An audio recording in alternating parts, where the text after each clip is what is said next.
NERDSoul. Lay ill kid at OneYoungsta holding down, being that street geek and nerd soul. Look, like, comment, subscribe, hit the bell. Let's go because we got that X-Men finale, Tolerance's Extinction, Part 3 extravaganza. All right, but I ain't by myself. The cool, calm, and collected Solar Grey, say what's up. What's up? Oh man, this show. Yeah, no, I'm kidding. What's going on, guys? This is Solar Grey, the cinematic sorcerer, coming at you from the Wizard's Tower with my All man right. NERDSoul. So, Actually, where? before we get started, can I say something? Go ahead. Before we get started, I want to say like and subscribe and share this channel, y'all. Yeah, We're doing this a lot. Seriously. please feel free. You know what I'm saying? Share it around. Come on, YouTube amenities, HBO, man. Hey, come I'm, on. I'm not saying HBO Max because we don't need to pay for that. Yeah, help But a you don't brother need to out. pay to push that subscribe button. You know what I'm saying? Share it a little bit. Leave a comment. Even if Oh, yeah. just leave a smiley face. Anything. You know what I'm saying? You know, it matters. And we do reply. Yeah. We do reply. I'm trying. Speaking of replying, I do want to give a shout out to let me go ahead and shout out one special young brother that came through. Antoine the Real came through on the video that we dropped yesterday. We actually recorded it like last week, but just work been crazy. But he was like, "Oh, this is episode 9. I can't wait for the finale." So look, this is the finale. Shouts out to him. Shouts out to Blerd-ish too. I don't think they'll be able to make it, but shouts out to Blerd-ish and Jason Reeves. They doing their thing. Man. But I'll kick it over to you for your initial reaction after watching this episode. My initial reaction. Mm-hmm.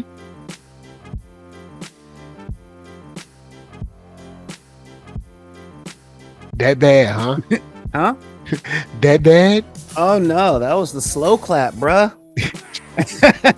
That was for real, the slow clap. I'm sitting up going, okay, all right, I see you. They definitely got the slow clap for fooling me. You know, it gave us just a little bit of a little tiny taste, just tiny little bit of the Onslaught saga, and then they said, "Nah, don't worry about that yet." Yeah, they're like, No, it's on the table. Yet. They're like, it's possible, but not right now. Yeah, and on that one, where they went with it, I'm just like, all right, yeah, let's do this, cause, whoa, that's the word, whoa, you know. I think I can agree with you on that. Man, Yeah, speechless in so many ways, but yet from the conversation with Magneto and Charles Xavier to Bastion and his whole deal with him and Cable, the issue between the Summers, there's a lot to love about this show. I told you what was coming. The you're not my real mom. I love you, real mom. You know. Yeah, man, this show is incredible. And to give a shout out to Robert Jeffrey. Robert Jeffrey is a novelist, comic book writer. He writes all kinds of things and he's amazing. But he made a comment about X-Men in general that I wanted to kind of like bring up and give a shout out to. He said, "This might sound unrealistic, unfair, and unachievable, but if the live action inclusion of the X-Men universe into the MCU doesn't bring it as much as they did in X-Men 97, they can keep it. I need something on the same level as the animated series. Remember, I said this might sound unrealistic, unfair, and unachievable. Don't at me. But no black leather costumes, no fourth wall breaking humor. I love the Deadpool movies, but just not in here. Just solid storytelling, great character drama, social, political, woke AF focused storytelling, and great epic action. Also, give us some of that Krakoa era greatness. This series is a template that should be followed. Marvel Studios, and he added Marvel Studios. So, Man, I can see where he's going. This show has been sort of universally. I don't think I've seen many people that are like, I just hate it. Like, this show is, they've been bringing it in this show, and it has a great mix of looking into the characters, whether it's Wolverine or Jubilee, Sunspot, or getting into the just crazy action with the Prime Sentinels, the regular Sentinels, the attack at the court building. This show kills, man. It really does, in a great way. And my initial thoughts was just like, they did it. The only thing I don't like is that they did not release this finale as like a movie. Because I mean, these last 3 episodes should be shown together without a break. Like this, if Disney is smart, they'll like put it together as a movie and just put it on their site so we can watch it all the way through. Like, if not, I'll probably cut it myself and do it myself. But I was just about to say, yeah, so say the content creators, with all of us having editing software. Yeah, I'll probably end up cutting it myself. But this hits the mark of like the greatest parts of X-Men. So I guess with that said, I'll go in and throw it over to you. What are the highlights of this episode? Oh man, you got to hit me with that. Huh? Or like, the finale highlights. Yeah, the highlights of the finale. All right. So before X-Men 97, I recognized Bastion, but I didn't care. I'm gonna be straight up with you. I'm like, oh yeah, it's Bastion. Ooh, yeah, send them. Yeah. Bruh. This finale took this character Bastion, who was like, okay, yeah, I guess he's a world-ending threat type of thing. I guess he's a good bad guy for the event or for the X-Men, All right, I kind of see that. All right, nope. Nope. All right, somebody's got to go back in time and maybe give his mom a little drink before Charles Xavier gets there, so she's passed out. You feel me? This episode was amazing in showcasing what each mutant does on the team. Nightcrawler, horrifying. Just plain horrifying. Jubilee got her standout moment. Yeah, I was happy to see her, especially after she saw her video game version, because I'm like, there's more you can do with your powers than work them out. So now she's working it out and doing different things. I'm like, word, I like that. Yeah. And I gotta say that was good. That was good. Now I guess you can say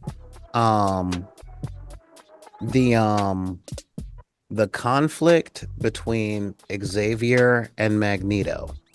Ooh, that was masterful character writing. It really was. I could have watched that for 2 more hours. I'm not gonna lie.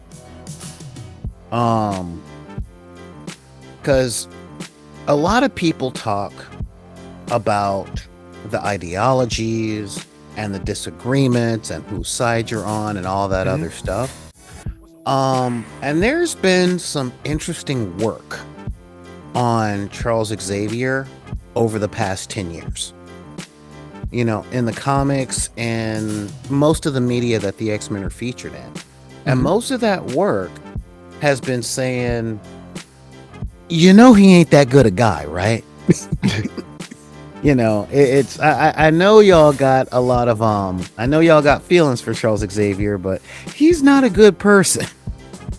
Yeah, they've been kind of breaking down Professor Xavier since maybe like the mid 90s. I'm trying to think, like when they first started kind of like changing the perception of like Charles in general.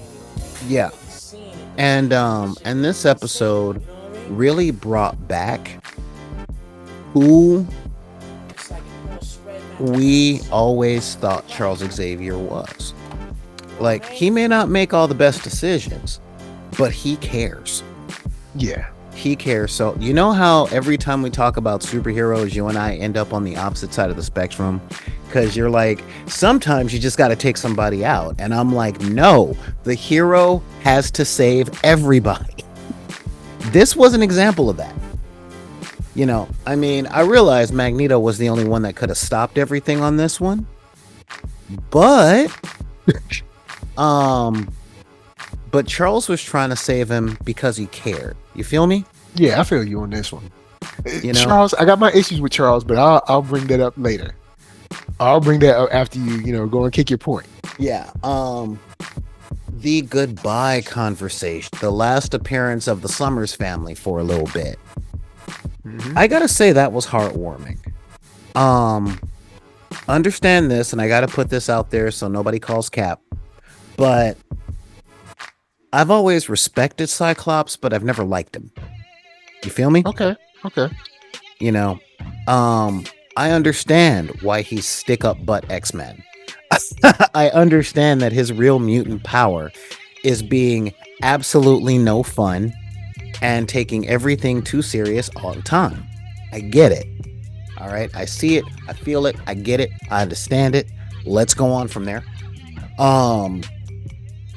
But the whole Cable thing was something I always resented him over since they put it in the comics back in the 80s.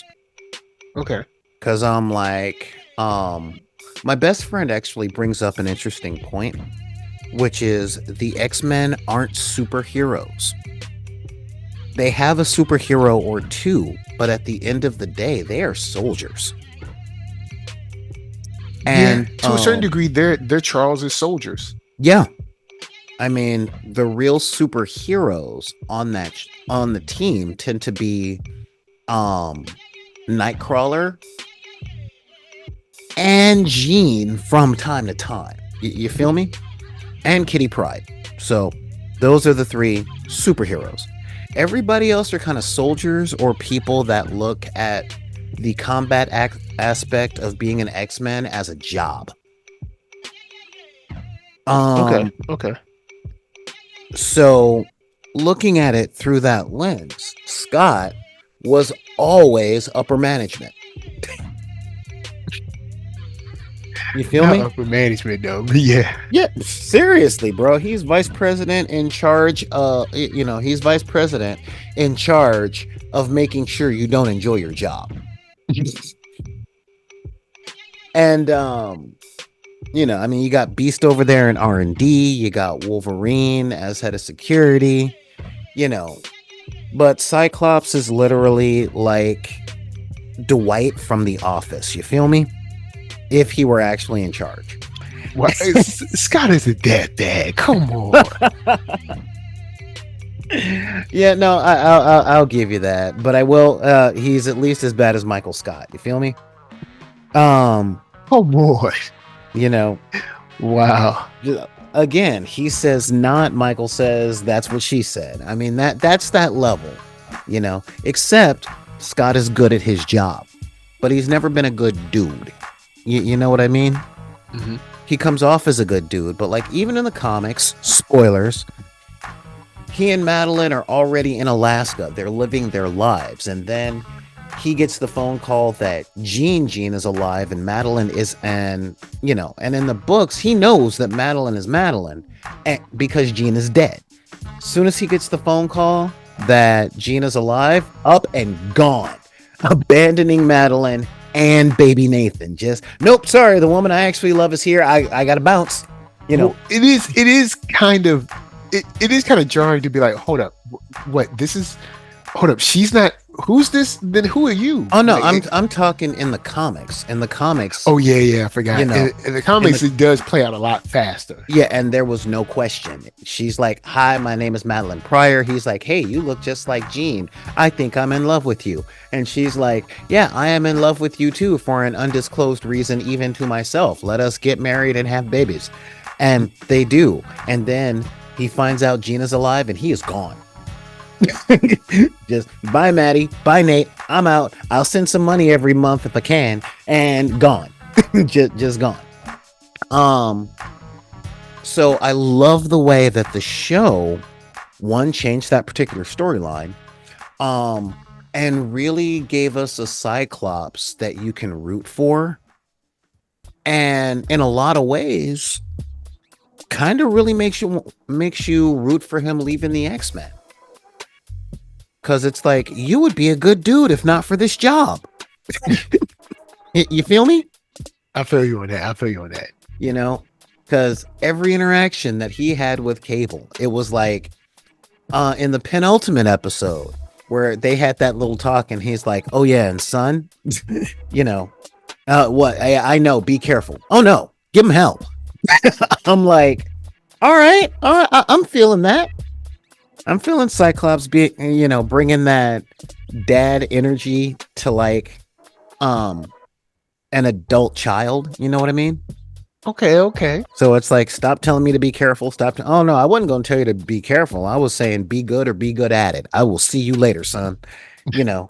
That one moment, and they pulled that off a lot in the season as a whole. Like Cable looking at Scott saying, "Wait, you got a Porsche?" It's like, "Yeah, I'm your dad, but I was a human being at one point." It's like I'm still cool. And so when they made the sacrifice play, but did the whole, we got to talk because I made myself the promise that if I ever went out, my children will at least be able to say goodbye to me.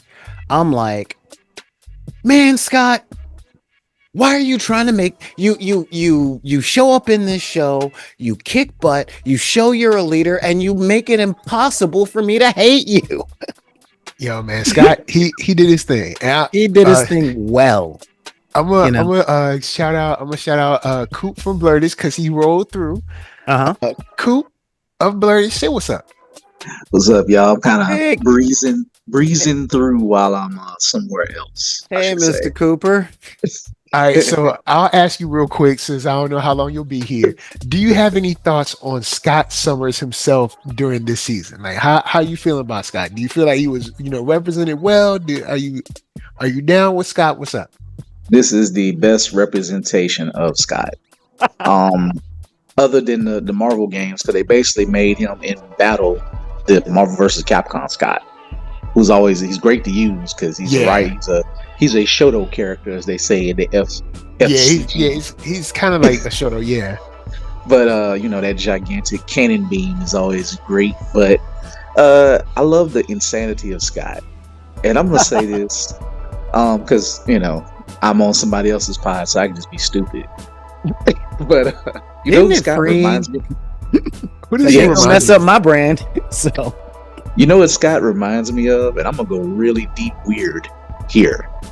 Cool. Have y'all ever seen the Rocky Horror Picture Show? Yes. Do not tell me he reminds me of Brad. He reminds me of Brad.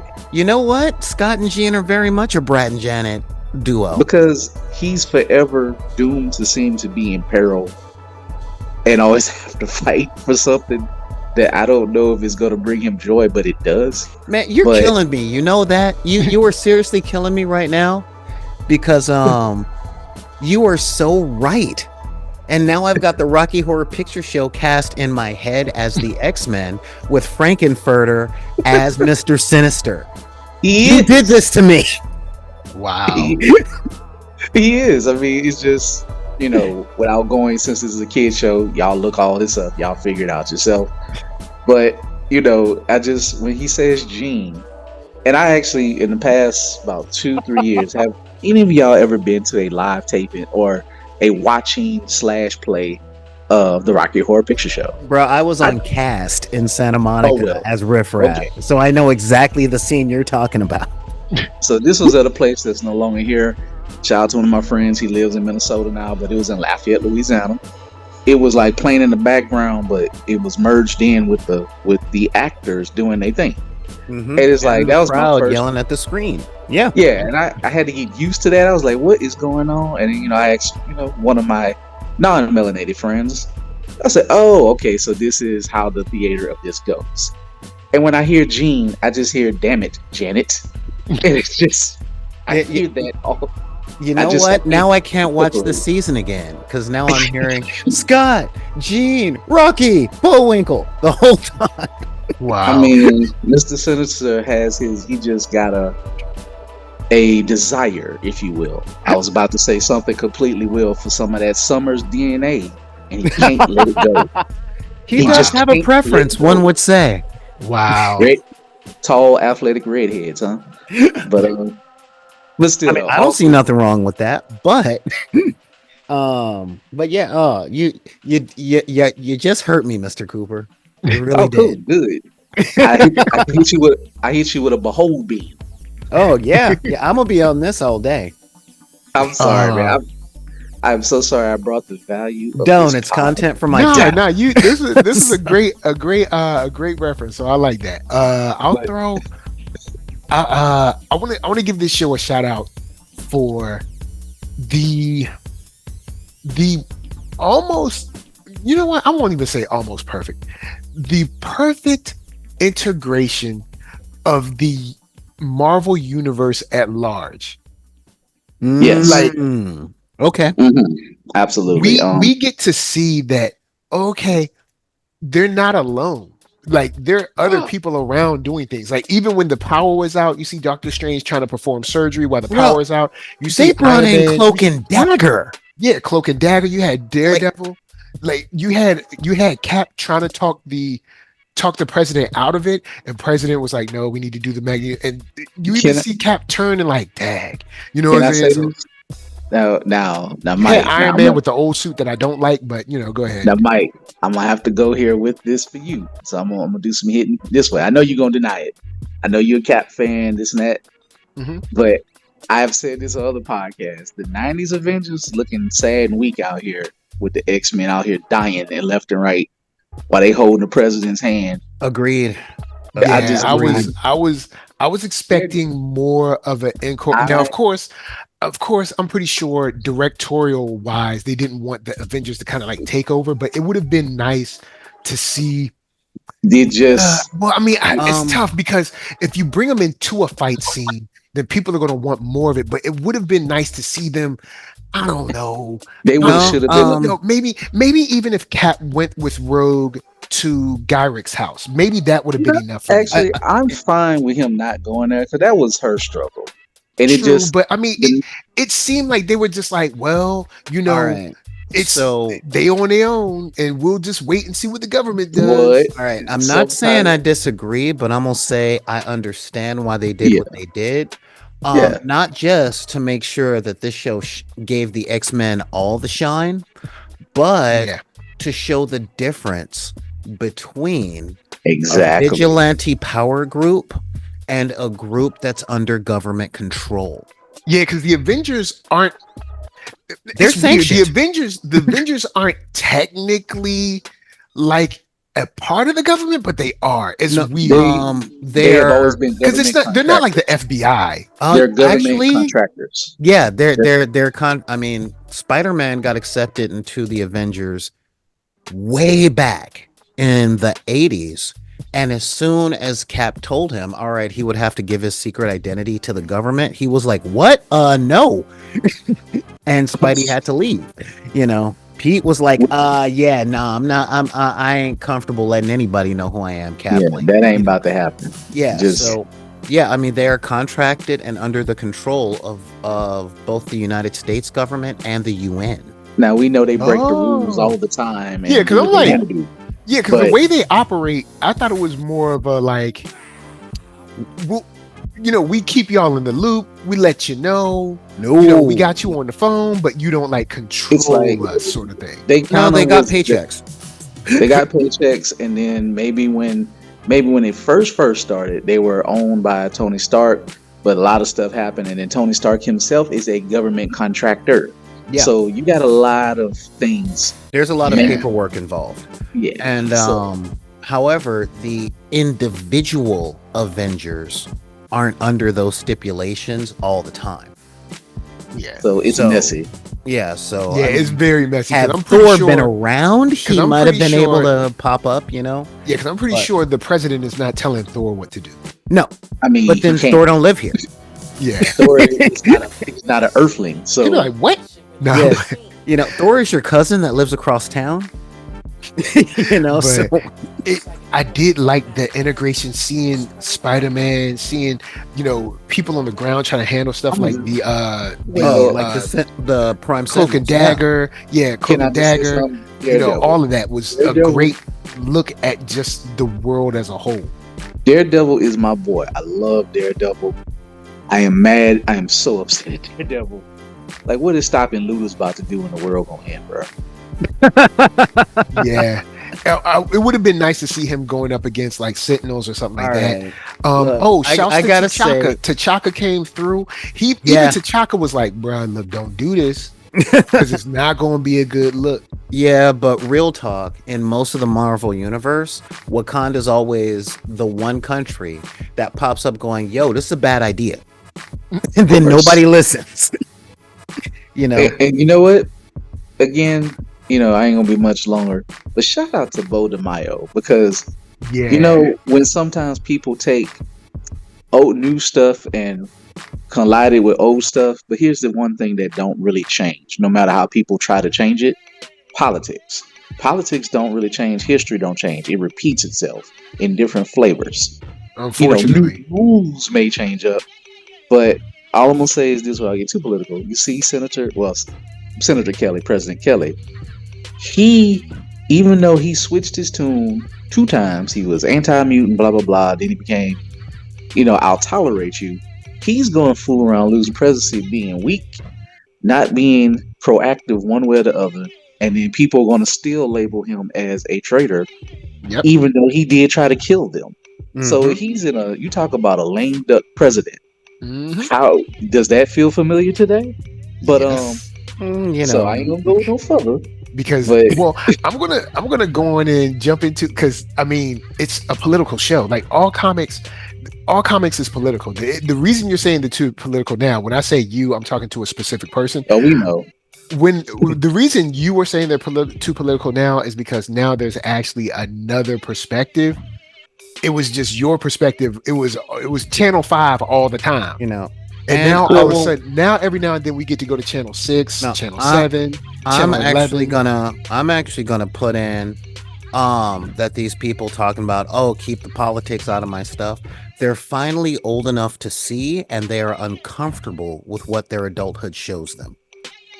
Oh no, they comfortable with You know. it. They just don't want you to have a voice, and they don't like your politics. They like Well- their politics. Well, But that's see, they what I don't call mean. their they don't call their politics politics. They call it the right way to do something. We'll see. Right way. No, I mean, look, when the people that we know we're talking about first Mhm. got into media, they were blissfully ignorant of the world outside of maybe their 5 blocks of existence.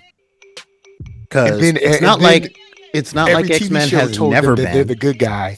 Every Uh-huh. TV show told them that they're the good guy. They're right. They're the smartest ones. They invent everything. Yeah, They're like- this is what our parents, all 3 of our parents and our grandmamas would talk about, would say, getting a taste of what it's like to be us for just a minute. Mhm. You know, it's like, yeah, guess what? You see a lot of yourself in the bad guy, and you're not comfortable with that, and you don't like the representation that is being there. Not that But you only hate that other people are at the forefront, but that you are being depicted as the bad guy, and you're having a problem with that. To which When I that- say, you're old enough to see it now, but you don't gotta take it personally. You But have when- other media.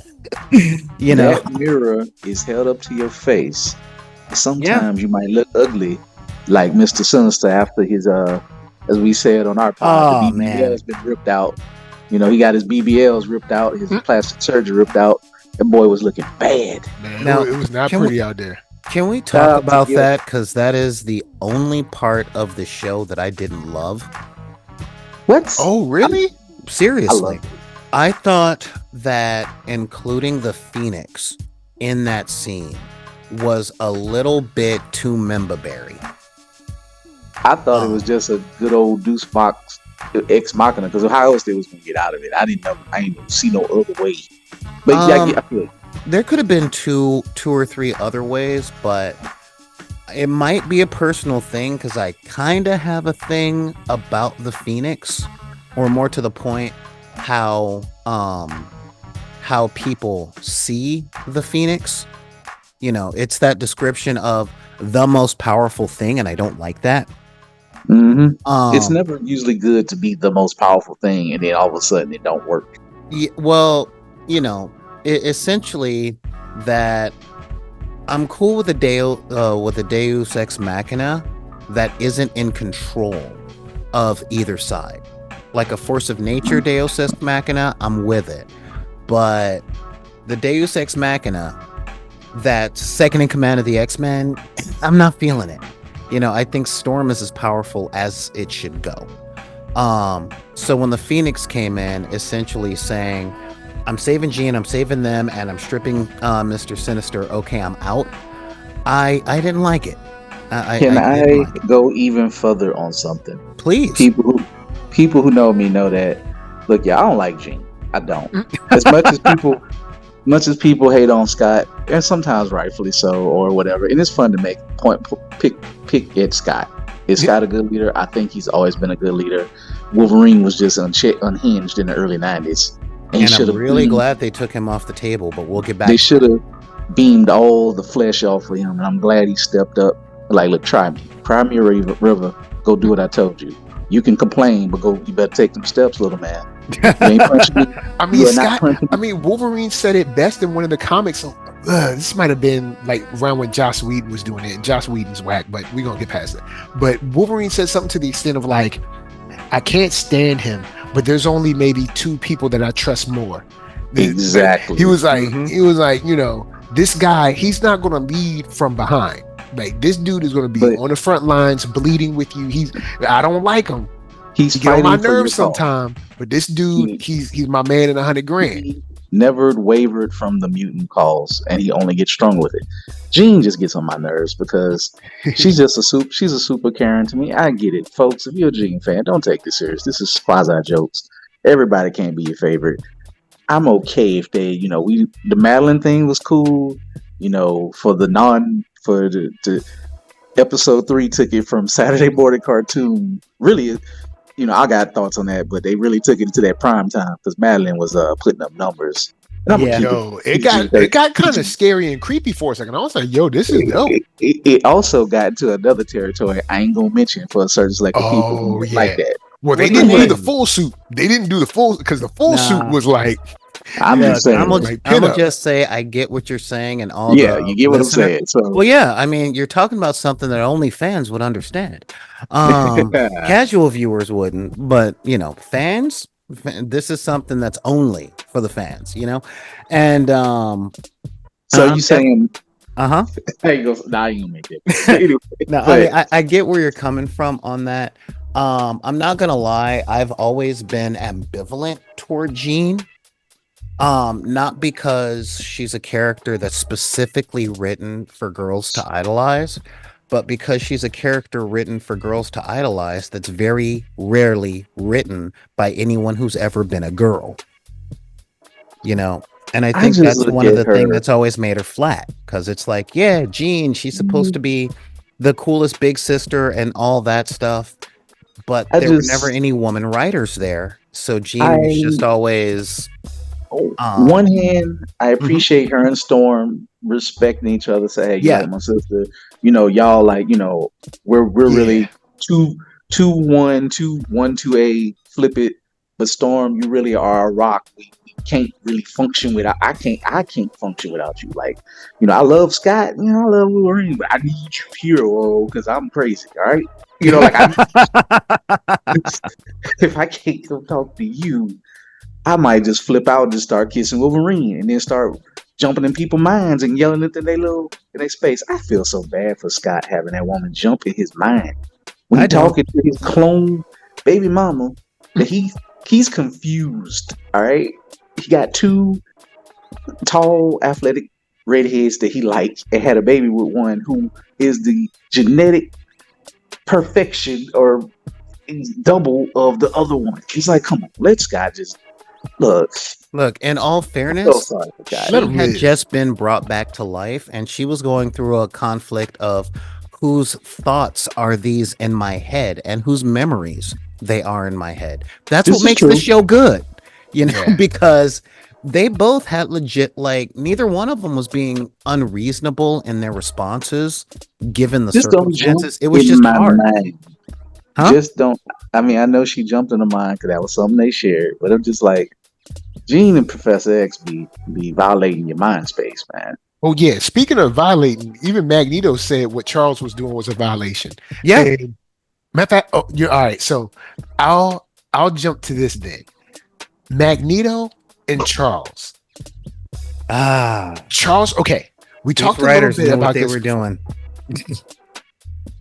I'll talk about this a little bit from last episode to this one because they had kind of like the same mindscape that bled into this episode. Charles is talking to Magneto, and he's in his mind, and he's like, you gotta listen to me, and I know your past, and I'm looking at your past, and this, that, and the third, and all of this stuff, right? And I'm not particularly against him, I guess going into his mind or trying to reach him where they can be in like a one-on-one space, and it doesn't have to be a conversation. It doesn't have to be a conversation kind of like out in front of everybody. Because sometimes when you have a conversation with someone one-on-one, you can get further than when there's an audience. You know what I'm saying? Yeah. But one thing I did not like is that Charles is talking about your past, this, that, and the third, and Magneto says something to the extent of, well, go and look at the memory of my parents and what they went through. And then Charles just changes the subject. No. You don't get to treat me like I'm some type of monster and talking about my memories and be like, no. Well, then let's talk about all of the memories. Oh, well, don't worry about that. Come on, Charles. Why I love and I like Charles, but it's like Charles, it's almost like he doesn't want to give Magneto any ground of like the justification. It would be different if Charles was like, dog, I know you went through this. We just trying to do it a better way. But he don't even say that. He's like, you declared war on the humans. And it's like, well, but did I though? Because I was kicking it, kidnapped, tied up, butt naked. And why do you always put me in this position? Why? Why do you always put me here? I'm not against Charles. It's that Charles is like unwilling to give Magneto any ground. He treats Magneto like he's crazy. All right. And Magneto's like, I'm not crazy though. I need to everybody beneath him. Because Charles is one of the greatest. Yeah, Charles does have like a self-righteous kind of thing. Oh, dude, arrogance is his arrogance is his kryptonite.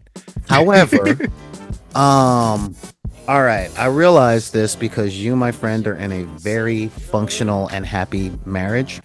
But for those of us that have had really messed up relationships, what that was Charles Charles conceding the argument in a way that people concede the argument, where it's like, you talk about the past, blah, blah, blah. Go back in the past and see what they did to my parents, and then look at how I feel this way. And Charles going, yeah, well, you're fat. Yeah, that's it. Like, that was literally him conceding the art. He was like, he saw that he did to Wolverine. He's like, the dude meant to kill. You saw him stab me in the back, right? Yeah, exactly. He impaled me. So okay, he gets to impale me, right? But then when I return force, then all of a sudden I'm the crazy. I'm wrong. You know what he should have said? That little punk gonna live. Get over it. Honestly, I would have liked Charles to say, all right, man, I need you to turn back on the planet.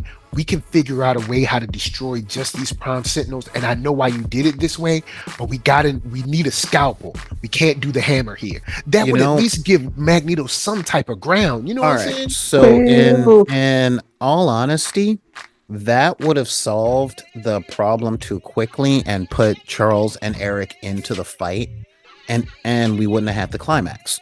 Like, I get that from a writer's permit. Because remember, Yeah. as soon as I forgot Magneto woke up, game over. Yeah, you're right. You You know what? you gotta We you have also- to tie down Superman, or you have to tie We down didn't.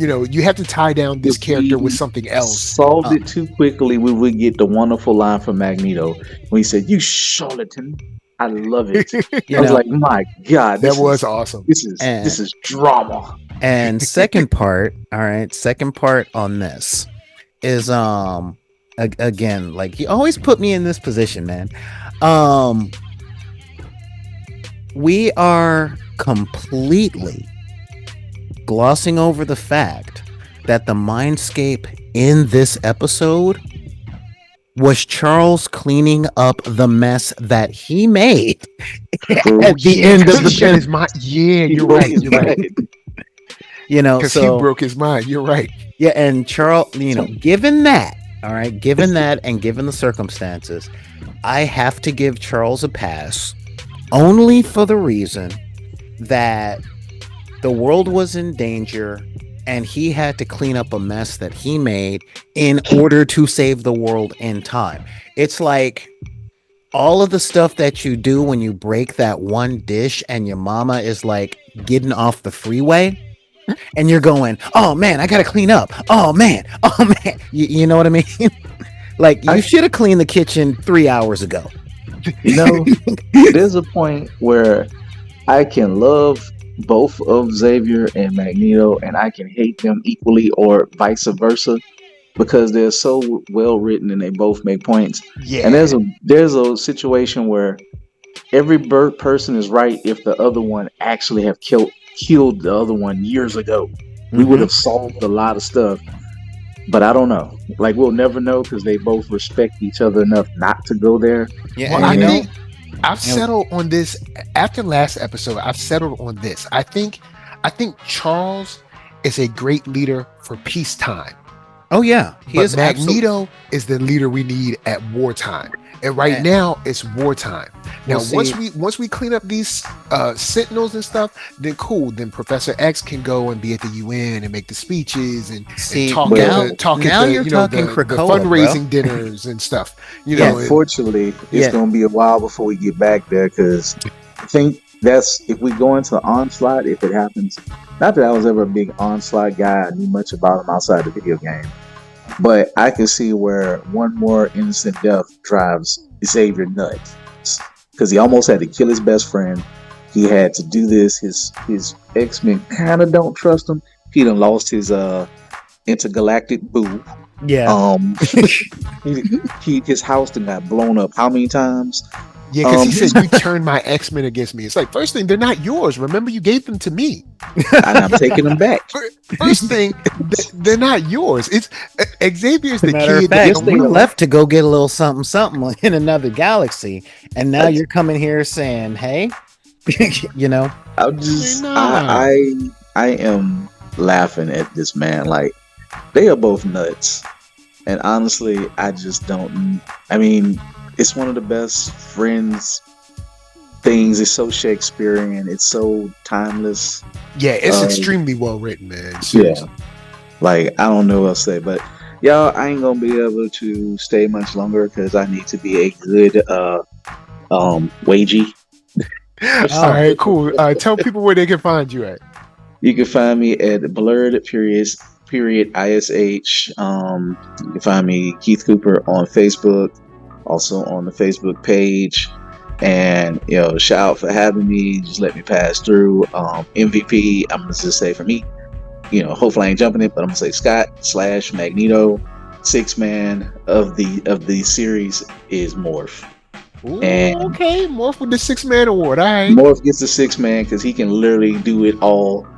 And whether if he love Wolverine or not, or his homeboy, but he's a good enough friend to make fun of Wolverine to also turn into the thing that gets him going the most, and that's Sabretooth.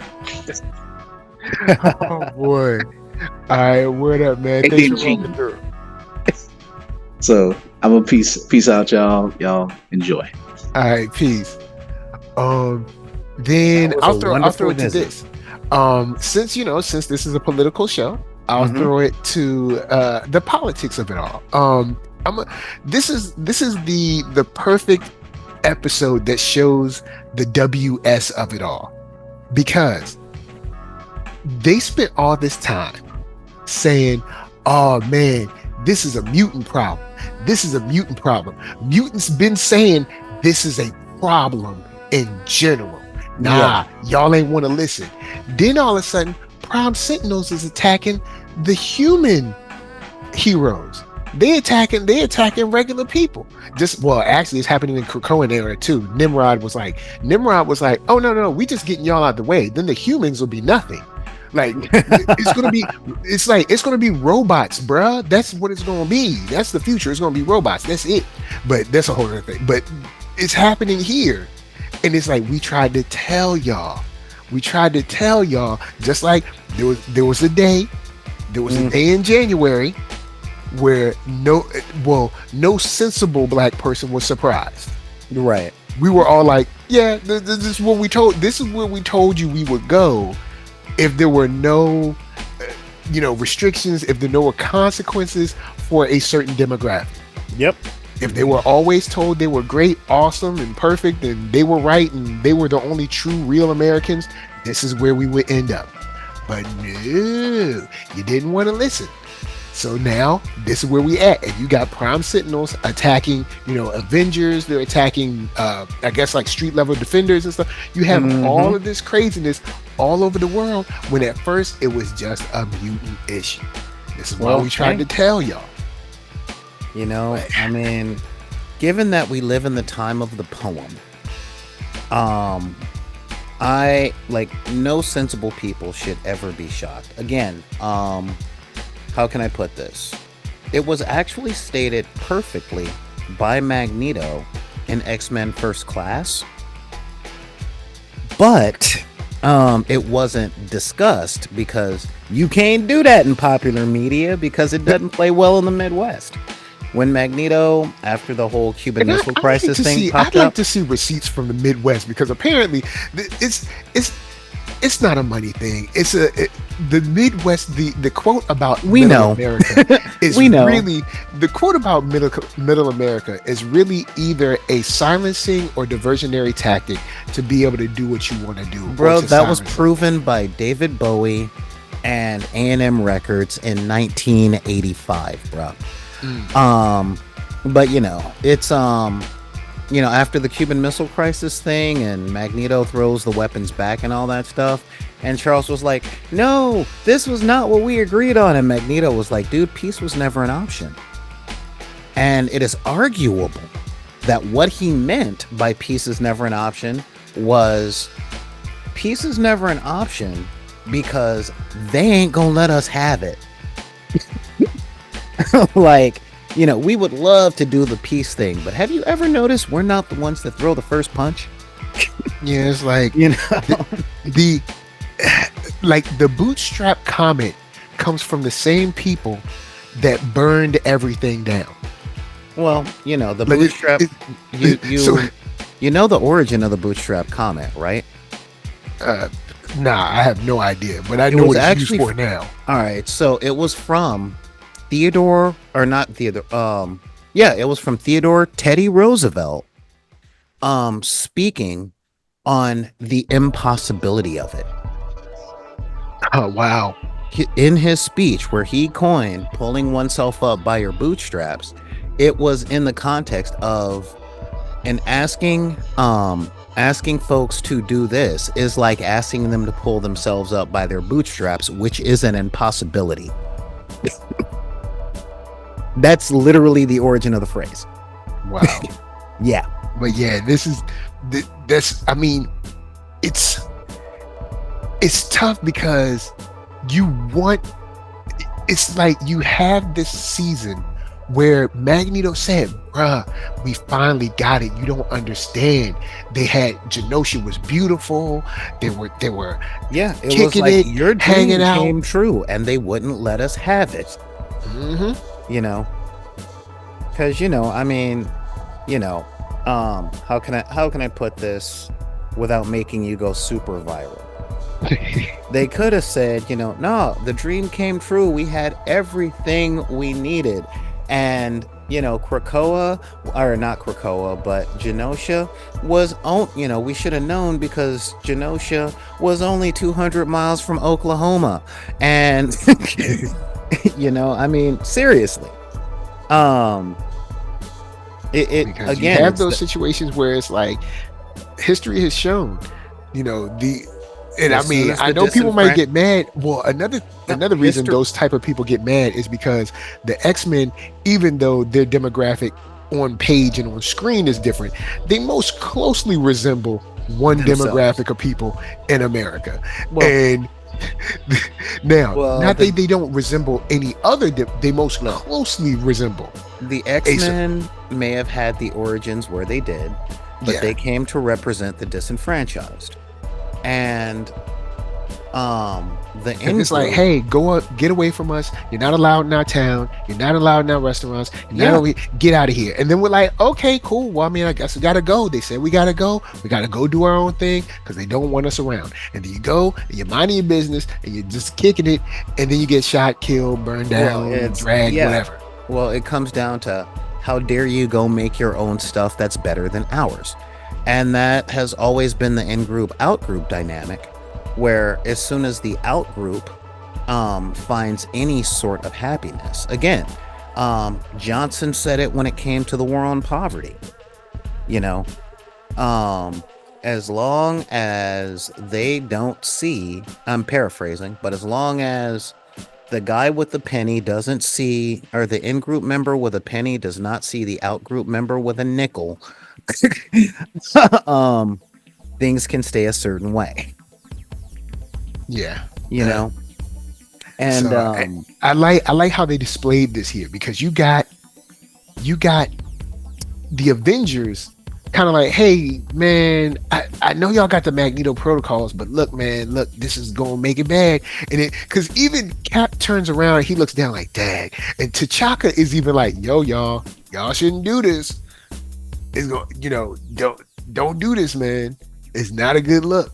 And so you have the Avengers that, like you said, they work for the government, at least in a larger capacity, I guess. So they can't really do anything.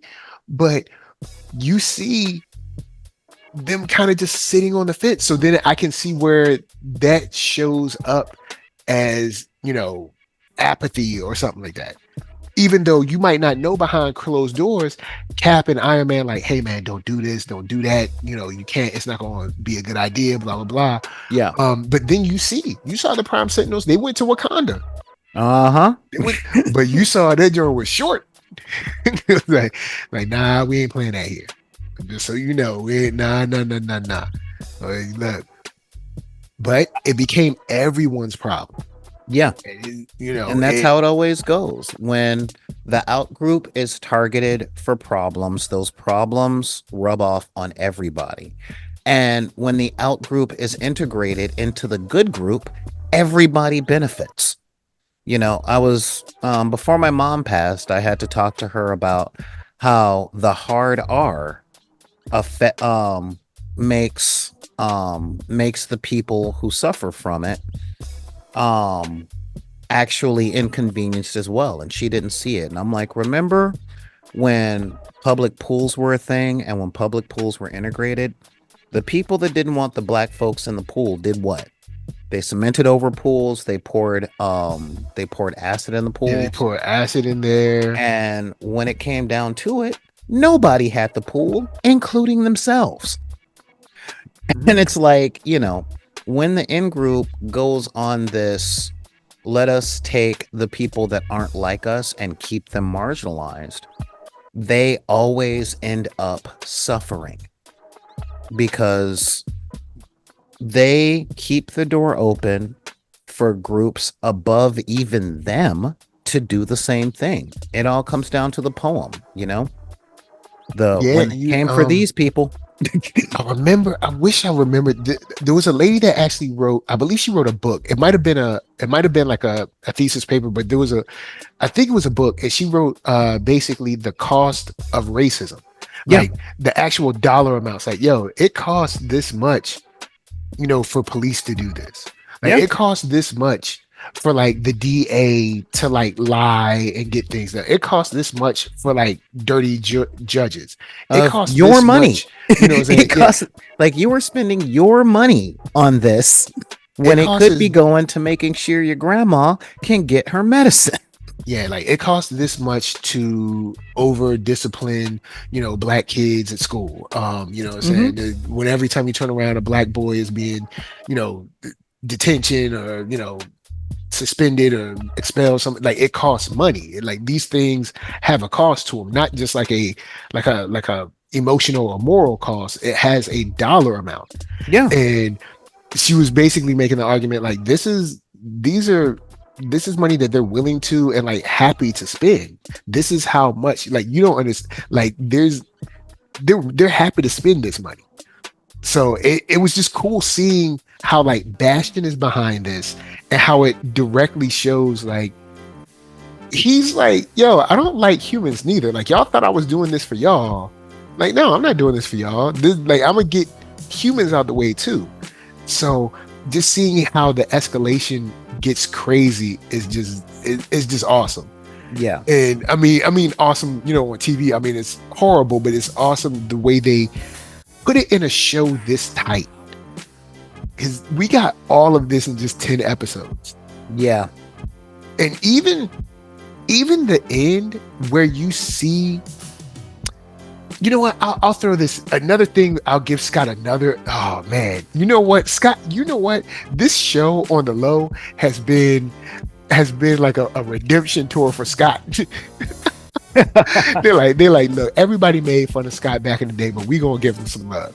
But the way the ending of Bastion and his, I guess his run as a villain, at least for right now, when they're looking at Bastion, and even after Storm's statement earlier on, when she's like tied up with the Sentinels, she's like, basically, you were just born. You know what I'm saying? Like, it's not your fault. It's not our fault either. Matter of fact, there's no fault to be had. Yeah.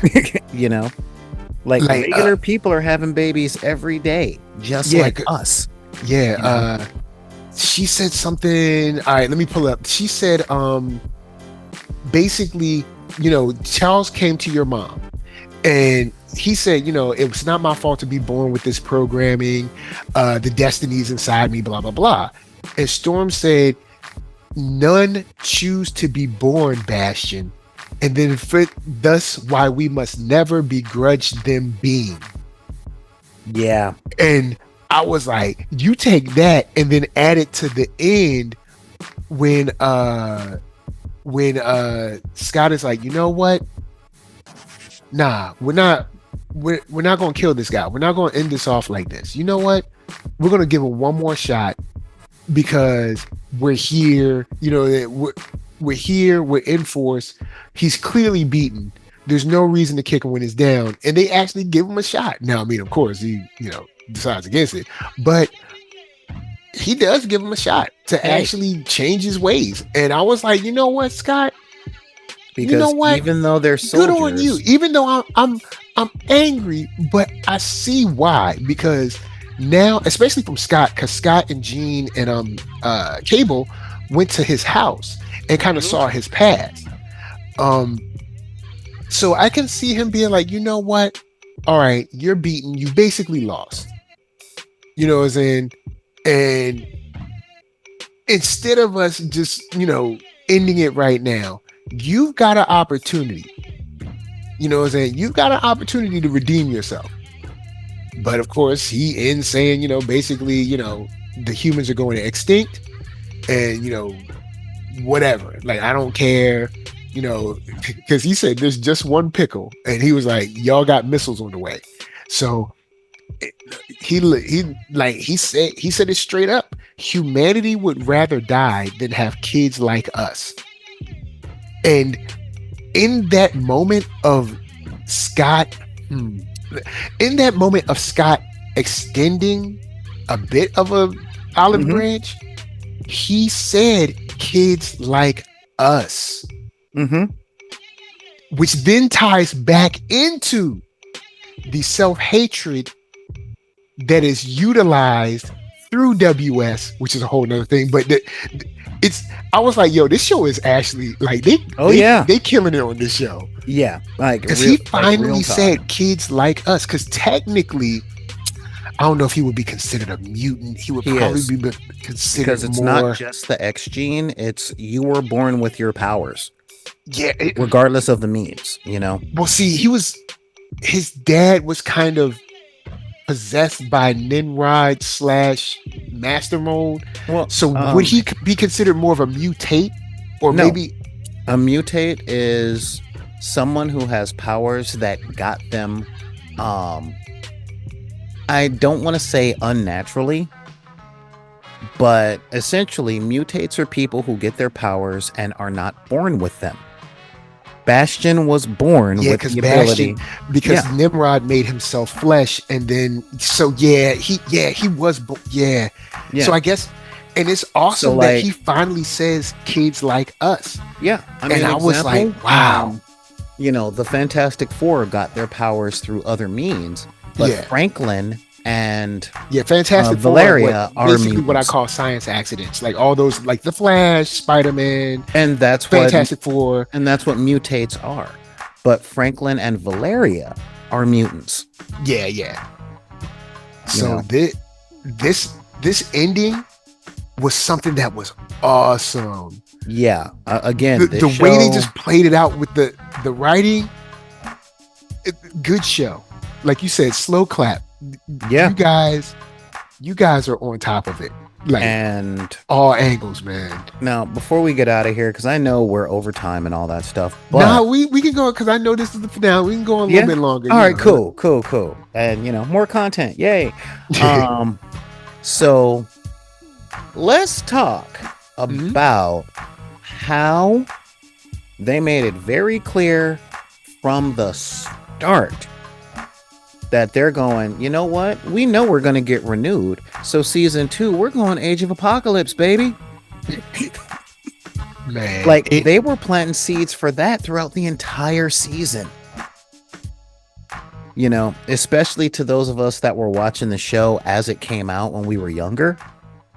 Yeah, because they kind of laid throughout the show, they've put down roots for a couple of storylines if they wanted to.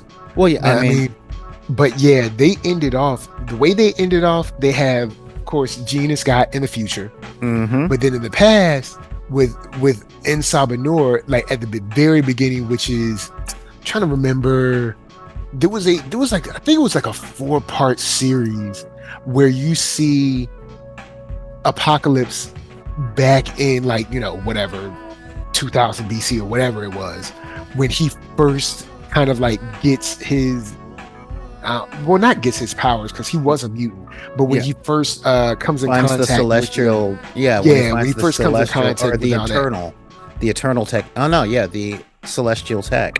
And that was like a prequel, or I know it was some kind of like prequel or add-in for Age of Apocalypse. So they've done a good job of laying down roots throughout this show for like about 5 or 6 different storylines. So now, in my opinion, probably they're just sitting back like, okay, what gets the most algorithm? All right, cool, we'll do that.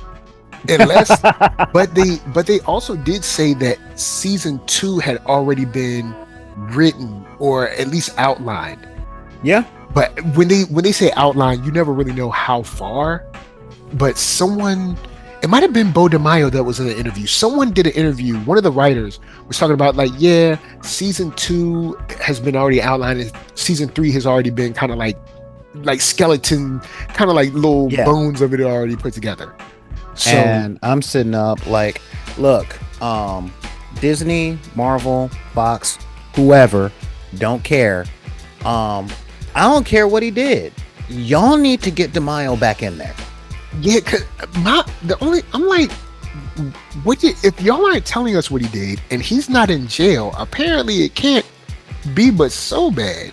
Because if he did something super egregious, someone else would have said something by now, like, "Oh, hey, he stabbed somebody at work." You know yeah, exactly. Like, so it would have at least been on Twitter or 4chan.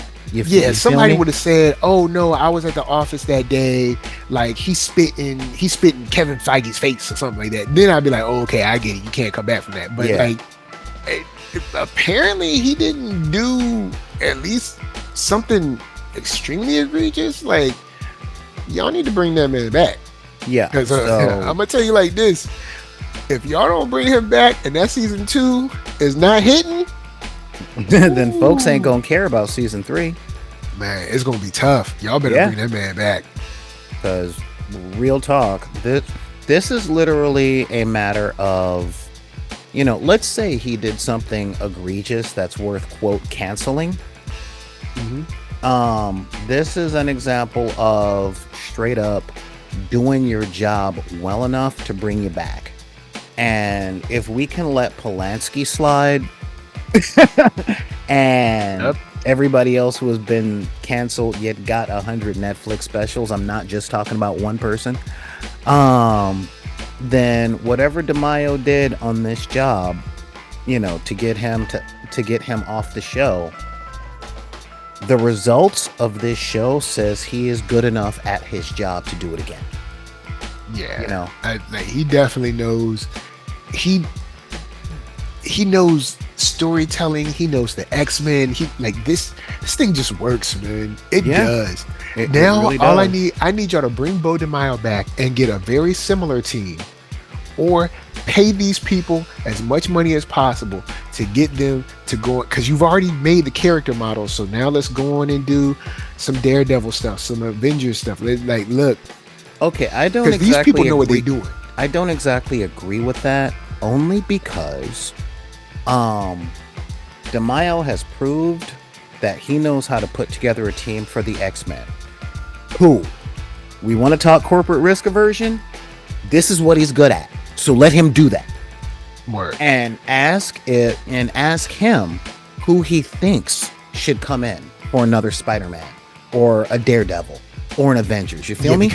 Because they need an Avengers team that knows the Avengers in the way this team knows the X-Men. Exactly. And I don't have a guarantee that he knows Chase Conley, who's directing these episodes, to Bo DeMaio, to all those guys. All y'all. And when I say guys, I don't mean guys as men. I mean guys as a colloquial term for a grouping of people. Yes. So before somebody says some dumb stuff, acting like they don't know that bad meaning bad or bad meaning good. They all of a sudden, there's the most rigid rules for for any type of words at all. We're not being exclusive. We're just saying, bring in a just team. Guys isn't people. Yeah, exactly. When you walk in the room, hey guys, that doesn't mean that everyone's a man. Right. So, but so real talk, all there, 100%. Bring them back. Bring this team back. They need, just like I said about Spider-Man. Look, Sony, y'all need it. Y'all bring back Lord Miller, everybody that you had on Into the Spider-Verse, Across the Spider, bring them back. And give them a Miles show. Yes. Just go on. Y'all need to at least pay them to, go on and chart out the next 4 or 5 movies. Because, y'all can write them now. Y'all can always animate them later. But, y'all got them right now. They're hot. Their minds are fresh. Going in write the next 5 movies, because he's animated. The boy ain't never gonna grow up. Right. He can a little bit, but you know what I'm saying, he can stay the same age forever. Bart Simpson has been 10 for how long? Yeah. So, almost 40 years. So it's going to get them to write a good 5 more movies, and then keep those animators. Because when it's hot, y'all need to strike. So bring Bo DeMaio back. Yeah. Unless he shot somebody at work. Look, this stuff is too good. Yeah, Like I said, I mean, unless he like stabs somebody at work or like spit in somebody's face, you would have to be extremely egregious. unless he did something that will be worthy of a documentary in 10 years, he needs to keep the job. Yeah, that's true. Okay? I forgot. That's just what I'm saying. Like, don't tell me y'all fired him because like he was eating Andrew's food and out the break room all the time. Because you know what? A mini fridge is easy. Yeah, we can get Andrew his own mini fridge, and we ain't got to worry about that. So unless he did something that will be worthy of a documentary in 10 years to get fired, bring him back. Because the work that he has done is good enough to merit being brought back. Yeah, definitely. He masterfully held this show down. So I'm super hyped with it. I'll throw it to you. When it comes to the season, like looking at this season as a whole, what is something that you didn't expect to see this season that you got? In truth, I got a season with no wasted episodes. Okay. I mean, nice. Yeah, I mean, this was, normally we get these shows that are like 10 episodes or 13 episodes, and you go, they could have done this in 6. Yeah. Nah, I didn't get that. What the fanboy in me wanted, honestly, would have been another 3 or 4 episodes focused on a little bit more of Storm and a little bit more of the relationships between the X-Men. Because I'm not gonna lie, I could have used a little more Beast. Okay, I could have used a little more Hank.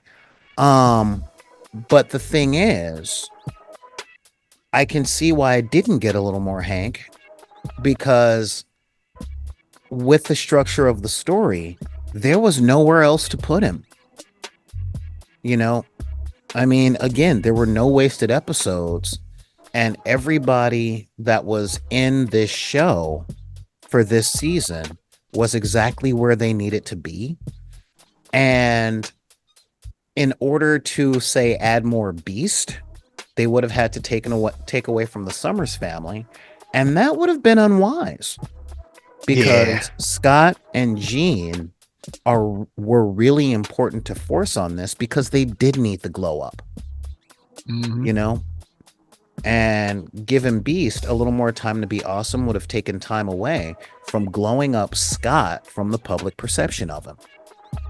So, as I said, most of the time we see Beast, his biggest moment was probably at Genosha in the aftermath when he's talking to Tilby, I think.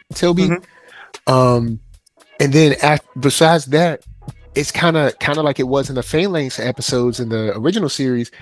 He's like, look, we got to get up to the asteroid. Me and Forge are on it right now. Yeah. Or like when he just jumps inside of a Sentinel. He's like, I got this. Let me pull some of these wires together. Oh my God! He hot-wired a Sentinel, man. Like I was like, hold up. Yeah, he did that in the field. At game speed, he hot-wires a Sentinel and just goes crazy for a minute. Like, man, he's one of those members that are like silent, but you're like, you know what? You put up some numbers. Like you didn't get a triple-double, but you got a double-double. You got some assists here. You put up some numbers. You made me proud. I'm going to say something that's going to date me like you would not believe. Ready? All right. He's the AC Green of the X-Men. Wow. AC Green? Uh-huh. You know what? Shouts out to AC Green. Yeah, never had any controversy. Showed up to every game.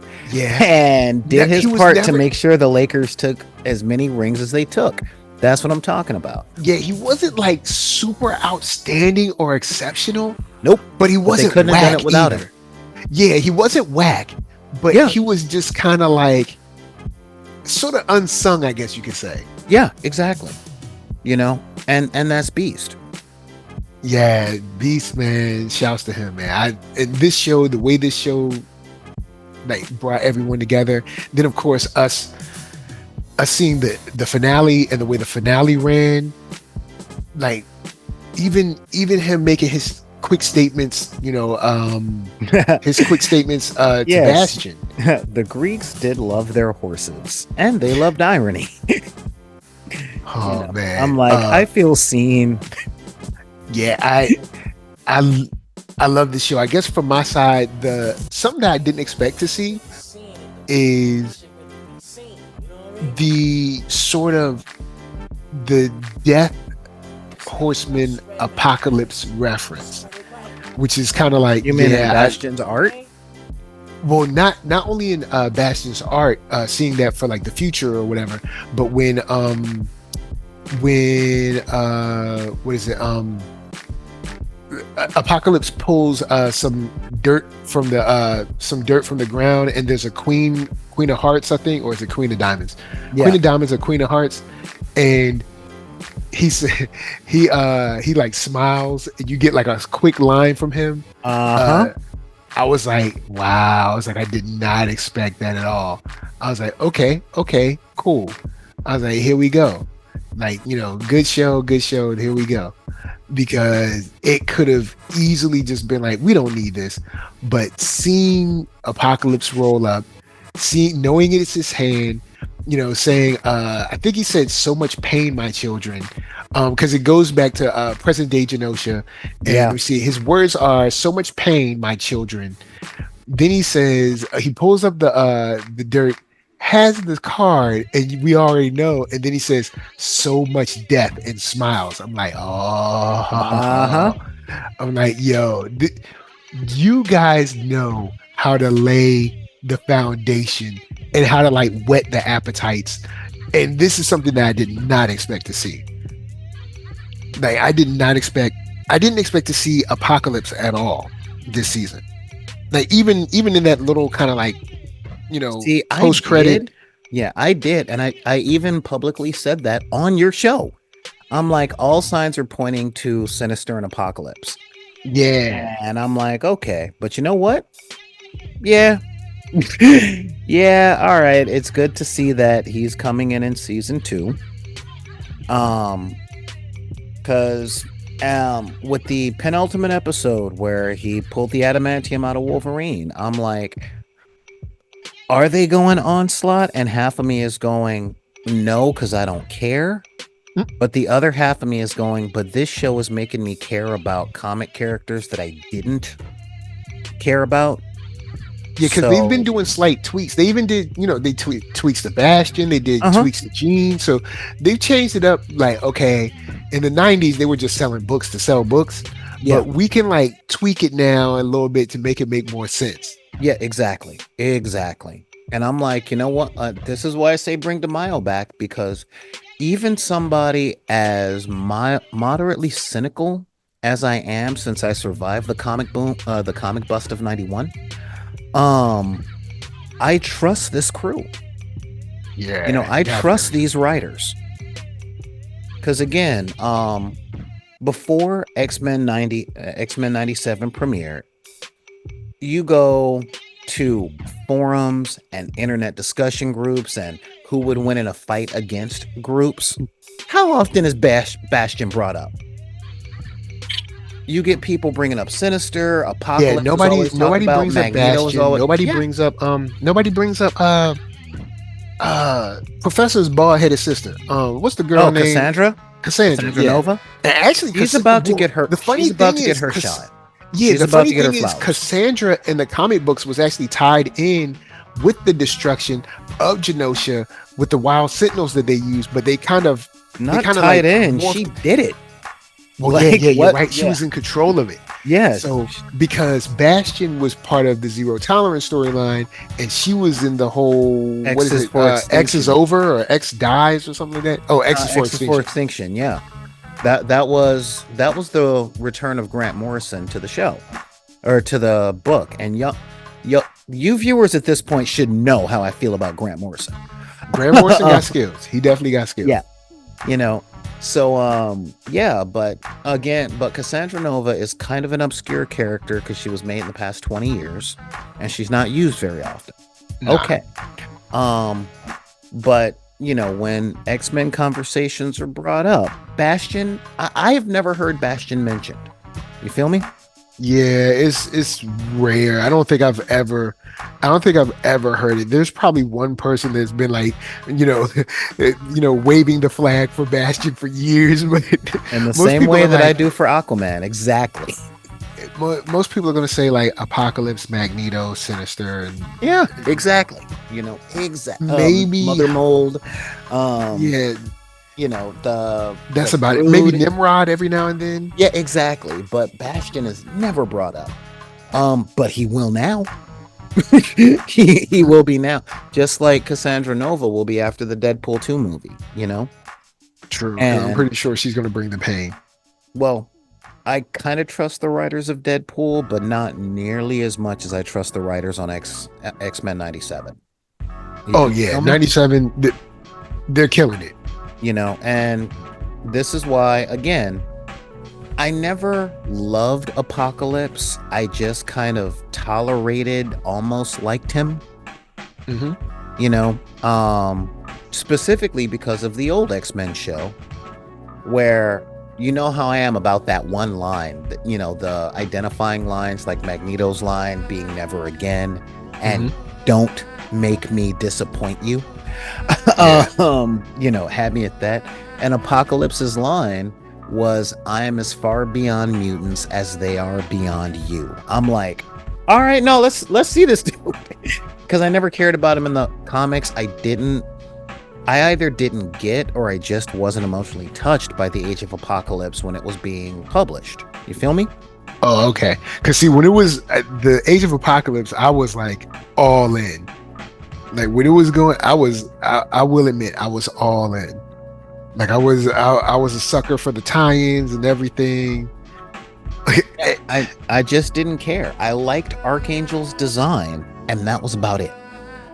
That was as far as I went with it. Like I love Nightcrawler. I love the one-armed or the one-handed Wolverine. I loved Rogue's outfit. Blink was cool. Like I love Age of Apocalypse. But if they do Age of Apocalypse in season 2, that'll be awesome. They're going to touch on it. You know what I think it was for me with the Age of Apocalypse? I don't really like the X-Men in the future stories because they're so bleak. Like, yeah, I mean, I started with, I was there for Days of Future X-Men Past. future is not. It's never gonna be Star Trek, y'all. Yeah, honestly, it's just never gonna be good for them. Like the X-Men seem to be destined to lose, And I said it last week. It ain't X-Men without the struggle. But part of the whole struggle thing in the X-Men is the hope that it will end. And so when I see Days of Future Past, I'm like, oh, it doesn't end. Along with Age of Apocalypse. And the last one they did that featured Moira McTaggart, the Phalanx, and Wolverine still being alive. I'm just kind of going, you guys are killing the X-Men for me because you're removing my hope that they will ever be, that they'll ever exist, if not happily, not miserably, Man, at least a little bit. Yeah, I mean, seriously, it's like, being a member of the disenfranchised quadrant of the United States, there's a hope that the struggle will one day be over. And, that we'll finally be able to just live. You feel me? And the X-Men future stories, be it Days of Future Past, Age of Apocalypse. I forgot the name of the story arc, but it was right before Krakoa. You know the one I'm talking about. Where tell us in the comments, y'all. Yeah, y'all let us know. Yeah, it's just always making very clear that no, the X-Men will never be allowed to just be. Even when humans are gone from the earth and it's mostly transhuman robot hybrids, what is it? Post-humans? Yeah. Mutants still gonna be hated. And I'm like, then I don't want to read these books anymore. you know, then yeah, then I don't want to see this no more. So, you know, and that was recent, but Age of Apocalypse gave the hint to it. At least Days of Future Past did the whole we're going back to the past to try and stop this. You know, so there was at least a seed of hope. But every time we see the future in regards to mutants, it only gets worse, regardless of where they go. And I'm not down with that. Okay. That makes sense. I'll give you that. It makes sense. All right, then what I'll do, I'll go in and throw it over. Final thoughts. Where can they find you? Final thoughts. This is a personal taste thing, so if you disagree, let me know in the comments. Let's talk about this. I say all the time that Avatar: The Last Airbender is the best animated series that America has put out ever. And X-Men 97 ain't that. Yet. It's close, and I can see it being as good. And when I say good, I mean tight writing, compelling characters, great emotional beats. You know, pound for pound, The Last Airbender is still the best. You got me thinking, would I put that in my best? You know, because Avatar is darn good. I'm saying The Last Airbender. I don't care what else they put out on it. I don't care how many live action adaptations. Yeah, no, Nickelodeon production of The Last Airbender. When I say Avatar, I'm talking about the animated series on Nickelodeon. Yeah. Okay. Specifically, The Last Airbender. Korra didn't touch me as deeply, but The Last Airbender was the best animated show that America has ever produced. And X-Men 97 isn't there. But I can see it getting there if it gets as many seasons. Yeah, because man, this show and you know, you can call me soft or whatever, but no cap, this show got tears out of me more than 3 times in 10 episodes. And that's rough. Like, that ain't easy, y'all. I watch a lot of media. And so, you know, I'm a little heartened on that. But yeah, the season overall was magnificent. You know, would watch it again. Am gonna watch it again, especially now that Coop brought up the whole Rocky Horror Picture Show thing.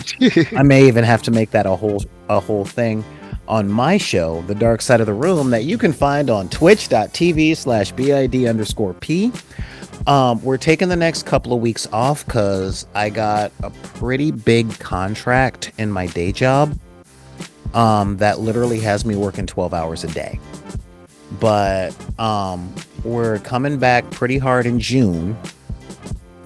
And but you guys can check the archives over on the Solar Grey YouTube channel, which you can find under BidP Blerd or Back in the Deck Productions or Solar Grey. And you guys can watch the last 5 or 6 years of our shows. You know, and throw a subscribe, you know, be a decker, because go over there. If you listen to this, you one of us. Some comments in, because the comments actually make a huge difference. Even if you just put in a smiley face, you put in a frowny face, put in a surprise face, put just anything. Just put anything in the comments. The algorithm will say, "Hey, people watch this. People are doing stuff." And you know what? Real talk. If you disagree and think we're just being woke and all that stuff, I challenge you to engage with us. I am willing to have the conversations, you know, and I'll listen in good faith. You know? Not? So, yeah, and I'm serious about that. I do on my channel, you know, because I ain't out to make people look stupid or prove that they're wrong, because what has that gotten us? Yeah, you know? Dude, I'm not getting. I don't get my "I was right" check. Yeah. Facts, you know, and there's no championship belt for being right. unfortunately. Nah. And NERDSoul and I both have kids, and it's our job to make sure that they have a better world to live in than the one that they were born into. So, the only way to get that is if we talk to each other. See what's actually going on, how we can actually make things better for the people that are coming up behind us. So, I'm willing to have those conversations. That's what's up, man. But this show, bruh, bring DeMaio back. Bring him back. He did a good enough job to deserve another chance. Definitely. Especially since this is the entertainment industry and they give second chances to people that don't put out work that's nearly as good as this. Yeah. Just over the history of the entertainment industry. I'm not calling out anybody specific other than, the Roman Polanski thing that I brought up earlier. But a lot of people messed up in the entertainment industry, lost a job or two, but he did a good enough job to where I say y'all should bring him back. Definitely. Especially if y'all gonna say what he did. And like you said, unless it's something that there's gonna be a documentary about 5 to 10 years from now. But besides that, let's keep this train rolling. Yeah. This is literally the Star Trek thing of you can't break the Prime Directive. You can't you can't not follow the rules unless you save the universe. If you save the universe, all right, we'll take a look, But that's for the other show that you and I do. So yeah, I guess my final thoughts is just I'll just say this. Just thank you. Shouts out. Thank you, Bo DeMaio. Thank you, Disney. Thank you, Chase Conley, all y'all directors, the voice actors, all the in-between, artists, all that stuff.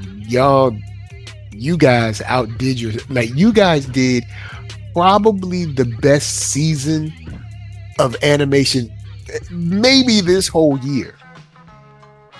If not in the past, say 3 to 5 years. This show has been tight, and it's a testament to Marvel animation. Because season 2 of Moon Girl was dope. This is look, all I'm saying is, look, Marvel, y'all, whoever y'all got, y'all need to pay them the money to keep them. All right, just pay them the money to keep them. But with that said, NERDSoul, Facebook, Instagram, Twitter, TikTok, podcast, all that jazz. And until the next time that you have to go up to space to stop some rockets from hitting the asteroid, but then also wake up a man from comatose sleep, and then he can say Magneto lives, and then fix everything. This is just us to you saying peace. And make them weather your mind.